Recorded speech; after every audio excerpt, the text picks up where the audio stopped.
There's no doubt that nature has always played a huge role in the lives of humans. And I think that mainly this is for two reasons. On the one hand, we have that nature is our home and is a food provider. But nature can also have this other side. It can be a scary place due to things like tempests, floods, drought, fire, and even dangerous animals. So this is something that has always been present in the life of humans from the very beginning, creating folklore, creating stories, creating all these group of ideas, myths, you name it. And this is no different from what happened later on when the Romantics recovered these aspects of nature. Now we're going to have to start thinking about something that I'm going to tell you later on about the Sublime, if you remember what the Sublime is. And this is precisely what I want to tell you, what I want to talk to you about today. In our episode 12 from Alice in Gothic Land, Gothic Breadcrumbs, I want to tell you about the ancient role of nature in Gothic literature. So if you are super interested in this topic, as always, pen and paper, sit down comfortably, because this is going to be a bit longer than normal, but it's going to be full of information. Get ready, my friend.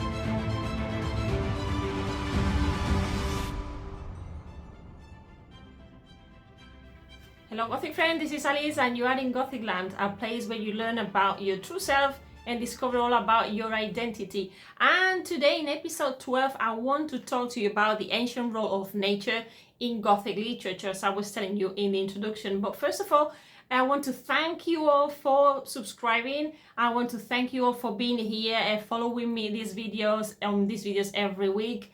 And I hope that you are enjoying it. In these last videos, I've been talking about nature, the Celtic wheel of time.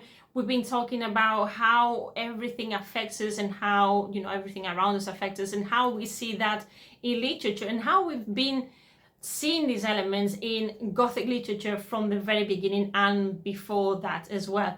So in today's video, what I want to tell you is how this nature, following a little bit what we did on the previous video, in episode 11, where we were talking about the portals, the 8 Celtic portals, and which of those elements from the portals we still follow, we have inherited, and we see in Gothic literature. So following that path, today we're going to be analyzing this nature and this duality that is so typical in the Gothic, the good side of things and the bad side of things, so good and evil in nature as well. But before we go into details, I want to remind you that for those who want to be more updated with what I'm doing here, and you want to have a lot more information, you can subscribe to my newsletter, which is a monthly newsletter called You Are Gothic But You Don't Know It, where I tell you everything about the Gothic, what I'm doing in this space, and I keep you updated. How to get to my newsletter is very easy. You only have to go to my webpage, gothicalice.com, and you just have to click there in the subscribe button, and I will tell you all about your journey in the Gothic space. So now, yes, let's go back to our today's topic in Alice in Gothic Land, in these Gothic breadcrumbs that I have ready for you. A lot of the Romantic writers, poets, and then later on in Victorian times, we find that nature was a great source of inspiration for these artists. And one of the aspects that we have to highlight from nature is this aspect of the sublime. If you don't remember what the sublime is, just to give you a very quick explanation, the sublime is this sensation defined, mainly given to Edmund Burke, but if you watch one of my other videos where I was telling you all about identity and I was telling you about the different areas of the Gothic, and I dedicated a space to develop the idea of the sublime, its origins and everything. I will leave you all the information here on the screen, so you can click on that too. But basically what the sublime is this sensation of awe that we have. If you think about that, and I have this picture on the screen right now, you think about it, think about yourself on the top of a mountain and the sensations that you get. You get this sensation of this overwhelming feeling of feeling tiny, feeling really small, to feeling that nature is a lot bigger than we are, and this also causes fear. So if we in the Gothic space, fear is a very important aspect of it. So the sublime is something that is being given by nature, so it goes hand in hand. So as I was saying before, for the Romantics, this is a very important aspect. And this is something that not only I say that, or in the academia when you're studying about the Gothic or Romanticism, also there's an essay by Ignacio González Almodóvar called Nature in Gothic and Romantic Literature, that he has these two quotes that I think are very important for what we're talking about today. And the first one says that nature became a central motif in literature in the Romantic period, but also the Romantic artists saw a powerful mystery in nature which challenged the established artistic conventions. So some examples of these is what Ignacio gives us in this essay. On the one hand, he mentions a few more, but I'm going to concentrate on 2 or 3 and you're going to see why. On the one hand, we have our William Wordsworth, who said the following. He said, "To go back to nature, for man and nature are essentially adapted to each other. The mind of man is the mirror of nature." So this is a very important statement that already says, okay, let's go back to the origins, which is not very different from the Celts, and this is what we're going to see in a moment. But another author that also talked about nature in his poetry and in his work was William Blake.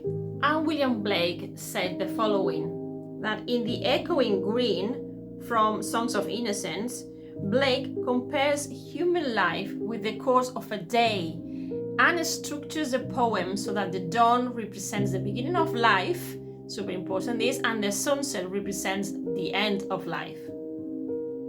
And if you've been following all my videos up to now, these videos connected to nature, the Celtic origins and traditions, you will realize how close to something from the book, The Celtic Wheel of the Year, this book that we've been working on since the beginning, how the connection is there since the very beginning. So for the Celts, for the way traditions were carried out and how they celebrated the seasons and they celebrated the events of the year, we have the following text. It says, "Fertility, birth, growth, and death were repeating patterns that waxed and waned, and human beings consciously identified with these patterns, finding comfort and hope in the repetition." So remember this circularity and this repetition that we were talking about in the previous videos? This again is there, is once more there, and we can escape it, which again causes this sensation, this unease, so typical from the Gothic. And that when we're reading, sometimes we can, we don't really think about it much, but it's there. So the Gothic is not just about the monsters and the fear and the feeling threatened. It's also this threat, feeling threatened by something as normal and as homey as nature can be. So again, this is really telling us that we always go back in this circularity, in this circular movement. We keep going back to what our ancestors already saw. And for the Romantics and then for the Dark Romanticism, it became a claustrophobic space that you can't not escape. To give you a precise quote or a more specific example, I've selected for today one of my favorites, Wuthering Heights, because their nature is very clearly like another character, and all the other characters kind of work around and evolve around nature, and nature is also this kind of frame. So, and I think it's a very clear example of to see the impact. So what I'm going to read for you now is one of the quotes that we have in the introductory paragraph of the book in the Oxford version, which is a little bit ancient, I know, but it's the one that I have. So in case you wanted to look for this one and read the whole introduction. In this introduction, what we have is the following. We have that this novel is seen as a parable of natural equilibrium disturbed by an external force. In the turbulence that follows Heathcliff's arrival, Catherine, a child of a storm, super important, despite her affinity with Heathcliff, is provoked into her unnatural marriage with Edgar Linton, the child of calm, what Cecil calls the cosmic order. It's only reestablished when Heathcliff's assimilated to the body of nature.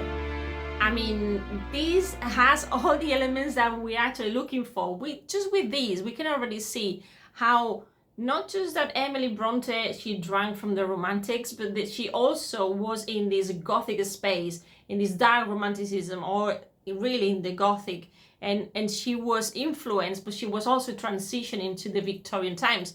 So we have that her work is a result of the time she lived in and what was influencing her at the time. But also because if you think about where she lived, Haworth is a place that actually represents very well this wild nature, this welcoming the homey part of it, but also the roof moments, if you've ever been to that area, I live nearby at some point, and it actually makes you feel like when you're reading the book, the descriptions of the landscape, even though there's arguments that there's no much description of the landscape, you can actually see when you're there, visualize the story of Catherine and Heathcliff because of where the writer was from. And it's beautiful because we have, through the characters, we have her perception of nature, and we have this motherly side, and at the same time we have this scary side. There are other paragraphs, there are other parts in this introduction, and as you go through the book that we could be quoting, and we could see how Heathcliff, also his name is connected to nature, how the other characters' names are connected to nature. But if you want to know more about that, this is what you will find when you subscribe to my newsletter, and then you will have access to the magazine that I'm creating and that is coming out in June. So if you want to know more about that, don't miss the space either. So I'm going to connect this now with this trend or this subgenre within the genre of Gothic literature, which is EcoGothic. And after having read a few papers and after having been following the main people in the space, for me, I'm going to give you my version of what the EcoGothic is. Because at the end of the day, what we have is that nature also rebels. If we're talking about nature as another character that we can see for many writers that this is so, and this is where we find also the feeling of this sublimity. But we also find that it's uncanny. We find otherness in it. We also find estrangement. So we have these ghostly landscapes. There are a lot of elements that we find in the Gothic, and also because a lot of the stories are based in this kind of wild, aggressive nature that we cannot control. So this is my version of what the EcoGothic is and why I think this is important for our video today. So for me, the EcoGothic it comes down to us fearing this rebellious nature in terms of payback time due to what we have been doing to our planet for years. We can see this not only in the obvious consequences of global warming, but also on a smaller scale in the places we call home. When humans abandon their ostentatious constructions due to death, bankruptcy, or disinterest, nature claims back its right, crawling back inside its own skin, creating ghostly images that override and swallow any human action at its own pace. And this is actually my own doing. It's my own opinion about the EcoGothic, which there's a lot more to it, and it's very important that we are aware of this side of the Gothic when we look into nature. It's a new label, a pretty new label, but it's also something that's always been there. I want to leave this here because there's a lot to think about. Even though it's a short video, I thought it was going to take us longer, but we have everything in the slides, like the specific information that I want you to have. And I want to leave you with two questions. The first question is if you can actually think of a book, poem, film or series where nature plays a central role, and I'm sure you'll be able to think of a lot of examples because nature is in a lot of places, and I would like to know your opinion. But also the second question is, and how is this? Yeah, how is this role that nature plays?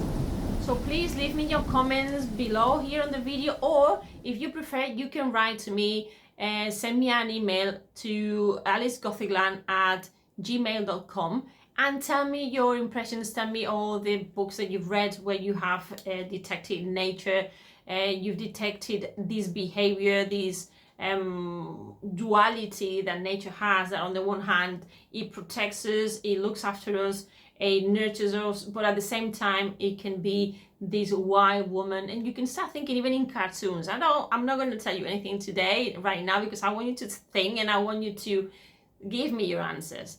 And if you want to know more, remember that in June I'm going to be launching my first magazine, magazine where I'm just going to use articles extending the information on these videos and other extra things.